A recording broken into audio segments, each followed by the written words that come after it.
Assalamualaikum warahmatullahi wabarakatuh.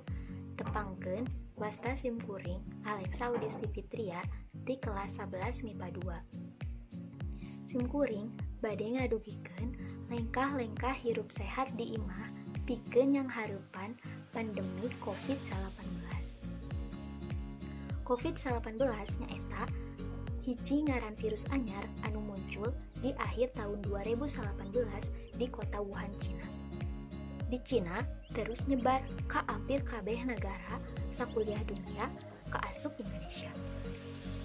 Di sababaraha negara oge nerapkeun kabijakan kangge ngaberlakukeun sistem lockdown dina raraga nyegah penyebaran COVID-19. Lockdown nyaeta ngunci sagala akses anu lebat atanapi anu kaluar di hiji negara atanapi di hiji daerah. Di Indonesia oge ngaberlakukeun PSBB kanggo neken penyebaran COVID-19.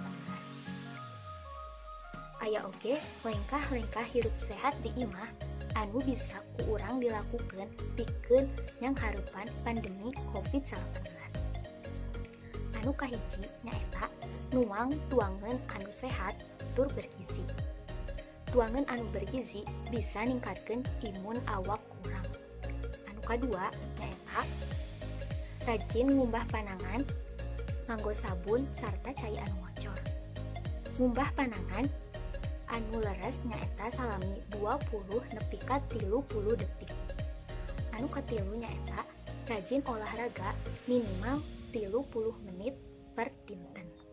Olahraga anu teratur bisa jadi cara ngajaga kesehatan jeung kabugaran. Sateu acan olahraga sareng saatos olahraga disarankeun nginum pikeun ngaganti cairan anu kaluar nyaeta kesang. Anu kaopat nyaeta istirahat anu cekap. Istirahat anu cekap idealna di jam 8 wengi dugi ka jam 5 subuh.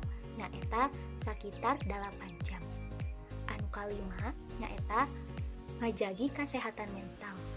Gangguan kesehatan mental disebabkeun ku sababaraha hal, di antawisna cemas karena kabutuhan sadidinten sareng sieun ku wabah.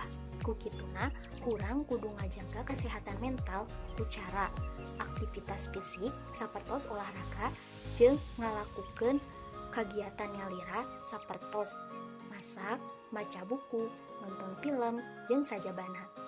Anu kagenep nyaeta ngajaga kebersihan lingkungan. Ngajaga kebersihan lingkungan penting kanggo urang nyegah virus, bakteri, sarta jamur ameh telebet kana awak urang.